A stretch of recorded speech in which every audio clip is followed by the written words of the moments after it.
The information and opinions expressed by the guests or hosts of Help Thyself do not necessarily reflect the views of WBFY Community Radio or its license holder, the City of Belfast, or should be taken as medical advice or a health provider-patient relationship. WBFY Belfast Community Radio presents Help Thyself, a show about health and well-being. I now present Dr. Michael Hausman. Hello, this is Health Thyself, a show about health and wellness.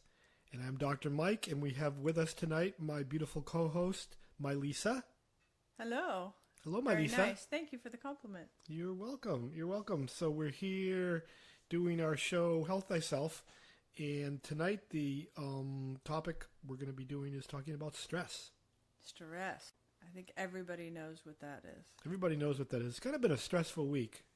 At least in my mind, looking at what's going on with the hurricanes that have been coming through, the fires, the earthquakes, the earthquake in Mexico. We saw a lot of patients this week, and I just, at least for me, watching the news and seeing what's going on has been very stressful. So I thought it would be a good topic for us to talk about, which is to discuss a little bit about what stress is, ways of balancing the stress that we have in our lives, and also how it affects our body physiologically. I guess the first question would be, how does stress affect our health? Do you feel like stress is a big part in health and well-being? Absolutely. It could be, there are positive stressors as well as negative ones, but I think, to be clear, we're talking about the more negative ones, the ones that cause our bodies to go out of whack, for lack of a better word, we call it stress. When we get stressed out, when we get pulled too many different directions, when we get out straight, or whatever you want to call it, that's the type of stress we're talking about. But, there are good stressors as well, and we don't want to not have those in our lives. So what would be some of the good stressors? Let's start with those. Like having a new member of your family, having a baby, with new house, new car, new job, those things can be stressors that are good. Getting accepted to the college you want to go to, or any of those types winning of things. the mega bucks. Yeah. But, those are stressors too. We just don't think of it that way. And some of the negative stressors could be having a job that's very demanding, financial issues, change in temperature can be a stress. Sometimes our Maine winters here can be very stressful when it gets really cold and windy, and we have to go out there and shovel, or we have a blackout because we don't have electricity, or even when it's too hot and too humid. Mm-hmm. That's a stress on the body as well. Mm-hmm. Or when we have to do something very physically demanding, that's a stress on our body. Particularly if our body's not conditioned for that. Right. Viruses, bacteria, there can be infectious stress that can be around us in the form of other people being around us that may be sick. Stress can also be foods. Certain foods can stress the body. Foods that we're allergic to, foods that we aren't able to digest properly. Mm-hmm. So food can be a stress. Can be. And what would be some ways that our body adapts to stress? Adapts to stress. Yeah, well, our some bodies do it better than others, I suppose. Our body's constantly adapting to stress so that we can survive. One of the ways that our body adapts to stress is by dilating our blood vessels. There's a process called fight or flight, where our body prepares for stress by dilating our pupils, dilating our blood vessels so we can get more oxygen. So we can run away from the dinosaur. So we can run away from the dinosaur. or the saber-toothed tiger. Or the scary boss. and we call that fight or flight. So fight or flight is one of the ways that our body responds to stress insofar as certain physiological things that happen. our blood pressure goes up. Our pupils will dilate to let in more light so we can see better. Our digestive system kind of goes into a shutdown. It does. And the reason the digestive system shuts down, and the reason why a lot of people that are under stress end up with digestive problems, is our body is preparing to run away.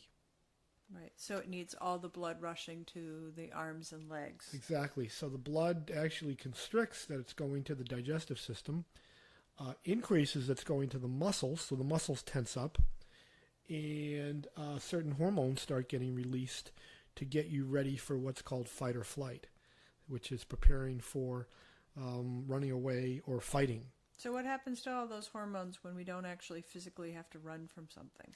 Well, that's the whole issue, is that, in our modern society, a lot of our stressors are not necessarily life or death. Not physical. No, it could be an emotional stress. In other words, you might, if your body is going into fight or flight because of emotional stress, may be stuck in fight or flight. So that, let's say you have a job that's very stressful, or a lot of people are, demanding things from you at the same time, or you've had trauma, whether it be an accident or a death in the family or some kind of trauma, your body still goes into a sort of fight or flight, which is, it perceives it as danger.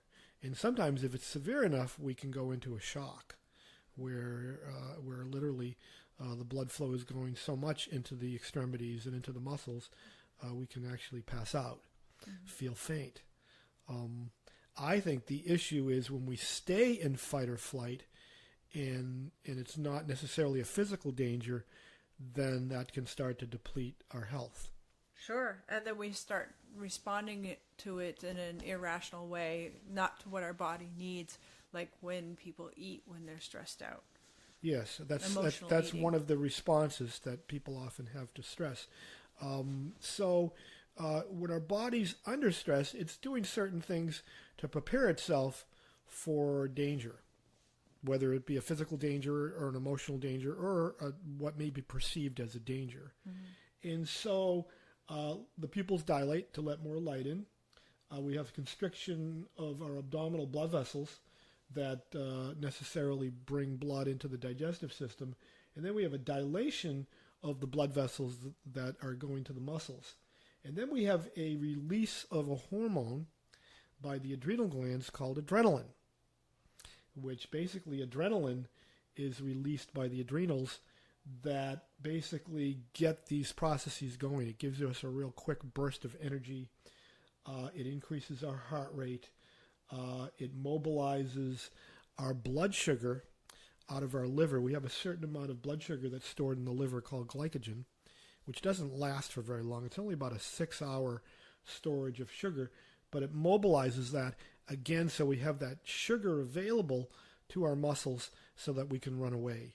So what happens if we find ourselves in that stress every day and we don't actually need it? That's the issue.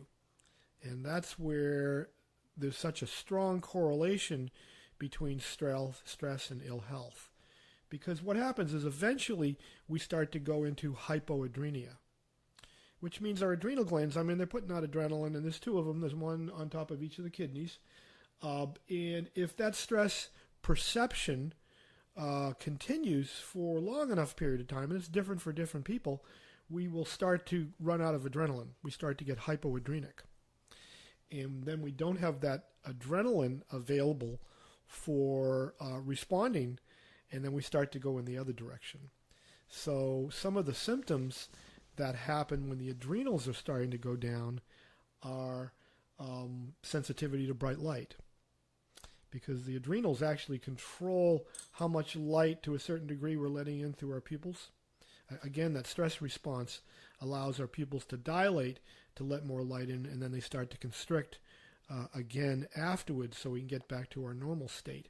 So oftentimes, if we're not getting back to that normal state, our pupils can stay dilated, and we can get dizzy when we get up really fast because our blood pressure can start to drop. And even more importantly, our immune system can start to get affected. People are gaining weight that are stressed out all the time too. Well, you a lot would of think that, with all that adrenaline running around and all of that, that our metabolism would speed up and burn those calories, but it doesn't. well, it actually has it the doesn't. reverse It's effect. really designed for short spurts versus long term. So that's the whole difference with long term stress, is that if you're always stressed out and you're always in that stress response, then eventually you run out of that energy and your body starts to put out a hormone called cortisol. And what cortisol is it's a natural anti-inflammatory, because your body is actually trying to get ready for if there's an injury. So it secretes cortisol, which also is secreted by the adrenal glands. And one of the main functions that cortisol does is starts to store belly fat, starts to put energy away for the so-called rainy day. It starts to store energy. It goes into energy storage. And in fact, one of the ways of testing for adrenal fatigue is to do what's called a cortisol salivary test, where we're actually checking cortisol levels and seeing if they're elevated, or seeing if there's a major abnormal change with the cortisol. So I think these responses in the beginning are very helpful, because they help us get that burst of energy. If we've got a car coming towards us, so we have to react quickly. But if the stress is emotional stress, and it's not something that's going to go away, then eventually we start to go into adrenal fatigue, and that can compromise our immune system. And it also can be very difficult on the heart too, because what happens when you're stressed out and you're scared? What's one of the first things your heart does? It starts to race. It starts to race, because again, we're getting ready for that, that fight or flight response. Mm-hmm. So there's a very high correlation between heart disease and heart problems and stress. What about the mental impact? The mental impact. You far mean as how stress affects your mind? On a high level for a high length of time, yes. Well, you used to be general manager of the co-op. I mean, what was that like for you on a stress level? That's where the burnout comes from. So any position where you're in charge of a lot of people and you have a lot of responsibility has and you're getting pulled different ways. Has that potential for burnout. So what were some of the symptoms? Memory challenges. Difficulty concentrating. Having to take extra time to make decisions because you didn't feel like all the thoughts were there and ready for you when you needed to make a decision. Okay. I mean, there are lots of things. You begin to take them for granted when you're in that situation for a long period of time. And I think that's the challenge that most people have, is sometimes it's harder for them to recognize it in themselves. It's easier to recognize it in someone else. Oh, that they're in a stress response? Yes. Or that they're starting to have adverse symptoms to that. Right. So what about fatigue? Oh, definitely. So fatigue can be an issue. And that's sort of our natural body's reaction to wanting to rest and recharge. And then people drink more coffee, or sometimes we get more coffee or more stimulants, right, and never really get that opportunity. Oh, the people drinking monster drinks nowadays with caffeine. Oh, high amounts of caffeine and other taurine and taurine, other right, and sugars, scary things in them. Yeah. Right. So oftentimes, if the stress response continues, then we can develop what's called a hair trigger. And what a hair trigger is that if you've had stress for a certain period of time and your nervous system is operating at that high level, then little stressors can trigger a big reaction. So if like you're under stress and your body is in that stress response and a small thing happens, it could trigger a big emotional response or a big physical response. Right. Like if somebody just comes up behind you and startles you. Blow up type of thing. Exactly. And so part of this stress process is almost like filling up a cup, where a person is able to absorb fairly high amount. I mean, some more than others, but our bodies can absorb and our nervous systems can absorb a fairly high amount of stress.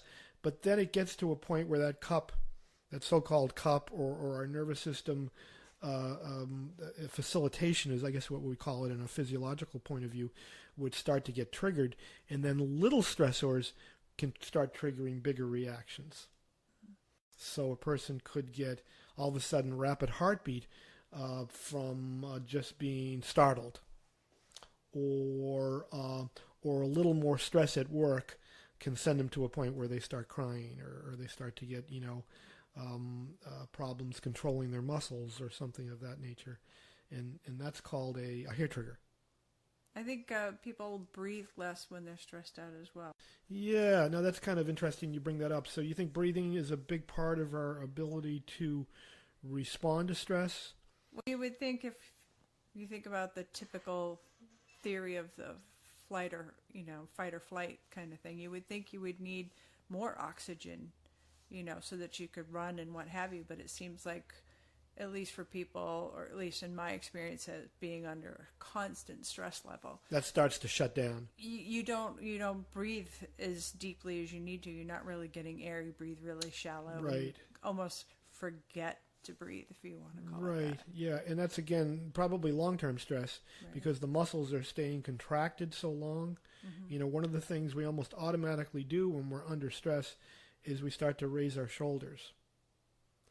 And I always learned that that's part of just protecting our neck, because our neck and our Cover blood. your neck. Well, your neck's pretty vulnerable when you think about what you have.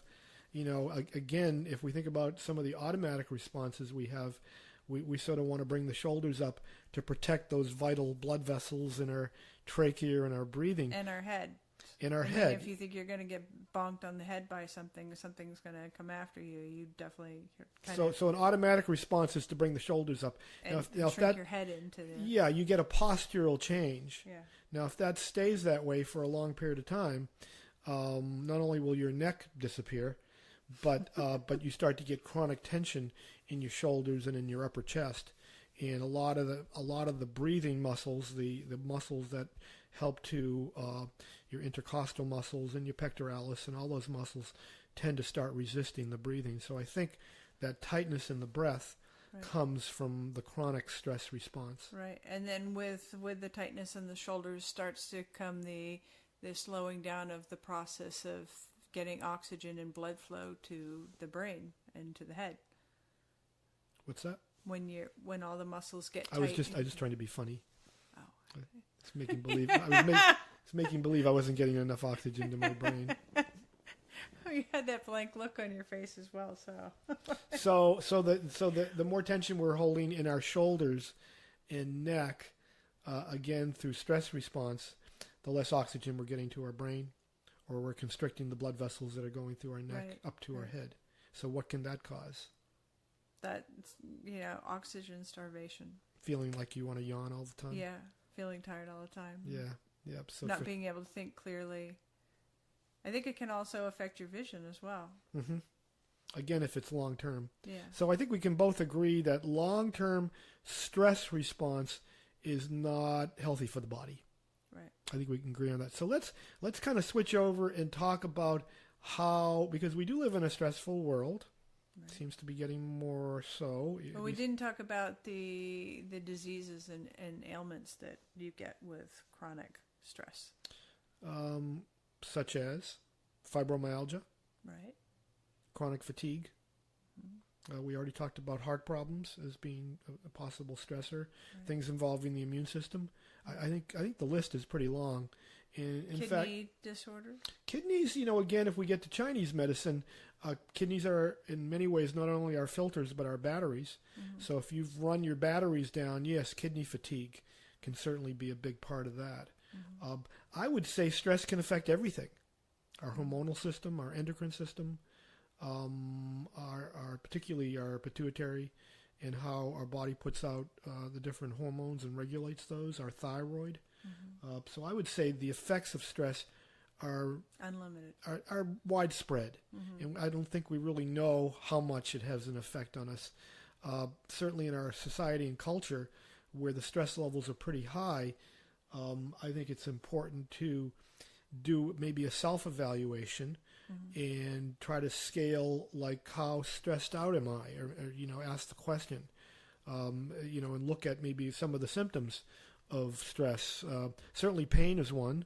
Mm-hmm. The level of pain, the level of inflammation in the body Right. can certainly be an indication. And I think And you were mentioning earlier, you said that stress could actually cause inflammation, because a lot of recent information about ailments lately has been a focus on inflammation being a part of the process of going into dis-ease. Yes, yeah. And I'm not so sure stress directly causes inflammation, but I think if you again look at the relationship between our adrenals and our adrenaline, cortisol connection in the pituitary, I think long-term stress, because of the way it affects our body's ability to regulate inflammation, can cause the inflammatory response to increase. Mm-hmm. And certainly if your cortisol levels aren't keeping up with the amount of inflammation that's in your body, then we can start to see more inflammatory diseases. But let's talk a little bit about ways that we can counteract stress. And I'm certainly, going off to an island and living by yourself and being away from the stressors may not always be possible. Right, because you find something there, whether it be lack of fresh water or the coconuts aren't right. There's probably going to be some stressors no matter where you are. Yeah. Certainly sometimes more than others. Right. But, to a certain degree, we need some stress in our life to stimulate our bodies and to stay healthy. It's when we start to become too responsive to stress and start overreacting, or again, where we are in that long-term stress. Or we start to draw it to us. And go out and start looking for stress. Without even knowing that that's what we're doing. Yeah. And so what are some of the ways that we can balance stress? You talked about breathing. Yeah, so meditating, whether it's an actual organized meditation or whether it's just sitting quietly and breathing and trying to not think of anything in particular.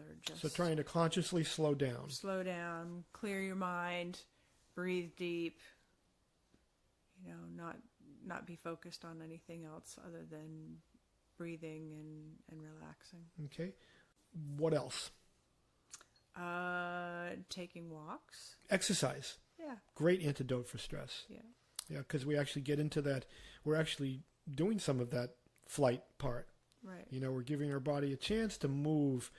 In fact, a lot of runners and people that exercise say that, it's because of the endorphin release and the ability to get out there and work with some of the positive hormones in the body is probably one of the best antidotes to stress.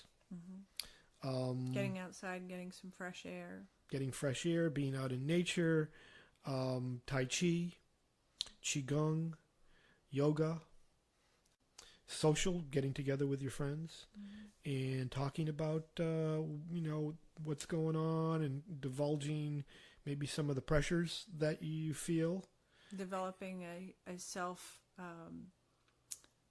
plan for self-care, whether it's soaking in a nice warm bathtub or taking some time for yourself. Right. Yeah, whatever that is. For some, it's a nice warm Epsom bath with some candles burning and some nice music and some incense.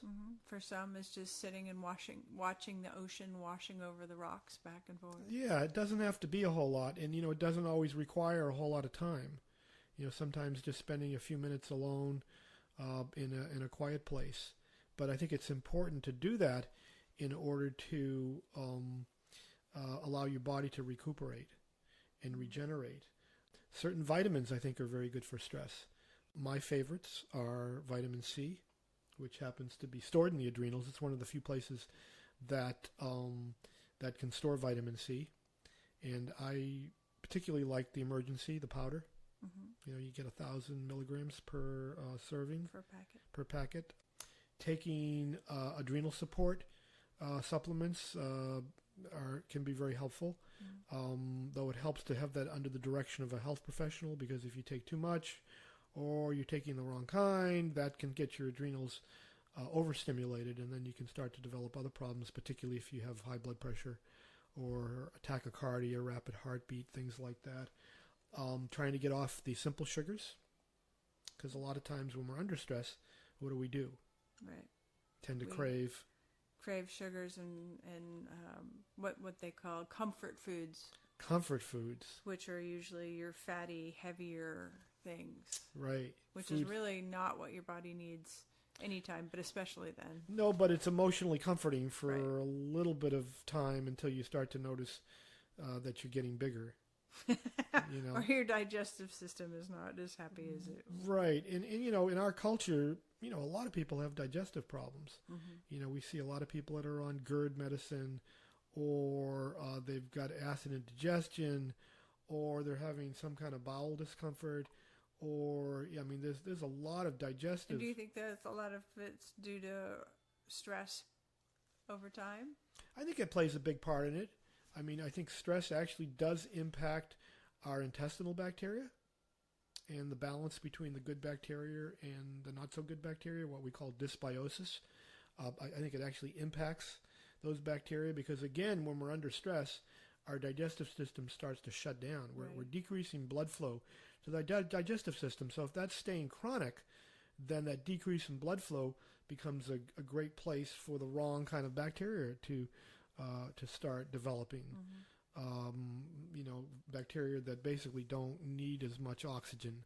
So we start to develop the wrong type of bacteria. So I think chronic stress, again, can really impact the digestive system, probably one of the main systems that it tends to impact first, as well as the heart. I think Qigong is a great way to counteract stress. And the reason that Qigong is so helpful is because we are refilling ourselves up with good energy, what we call qi, or good life force. And it's that depletion of life force when we're under stress that can lead to a loss of vitality. And it's a breathing practice. It's a breathing practice that can be done anywhere, though we tend to do it outside. But it can be done in a small space. Can be done in a small space. Without any equipment. And you can do it at any age. It doesn't require a lot of heavy-duty equipment or a lot of physical strength. So I think that's a good way to counteract stress. Trying to surround yourself with positive, uplifting, stimulus. Because a lot of the stimulus that we get on a day-to-day basis is pretty traumatic. Negative, and it just gives our unconscious and our conscious mind for that part too, just a sense that the world's falling apart. That bad things are happening. And I think we tend to almost naturally go into fight or flight almost on a societal level because of that. So I think there's a lot that we can do to counteract stress, but it helps to start becoming conscious of how we're holding stress in our body before we come down with a major disease. Right. What about things we can do while we're in the moment to try to help diffuse the stress while we're in a stressful situation? That's a good question. Every situation seems to be different. I would say breathing probably is the most important thing to ask yourself, am I breathing right now? I think certainly when I'm feeling stressed, to stop and take a few breaths. I was going to say the old adage of counting to 10. Count to 10. Yeah. Make sure you're breathing well. And try to, as much as possible. Now, obviously, there's certain stresses where you've got to react right away. Something's happening, and you've got to be the one that's reacting. But if it's stress that's more emotional or more situational, I think trying to slow things down a little bit really helps, both in terms of the process and in terms of your thinking and reacting process. Right. Even in those situations, sometimes it's better not to make a quick decision. Exactly, because it's not always the best time to make a quick decision. So I'm feeling more relaxed now, and I think that we covered at least some of the basic of the subject, basic ideas around stress. And I think in our future shows we can talk more about ways to balance that. I think balance is important for anything. Balance is important for everything. Yeah.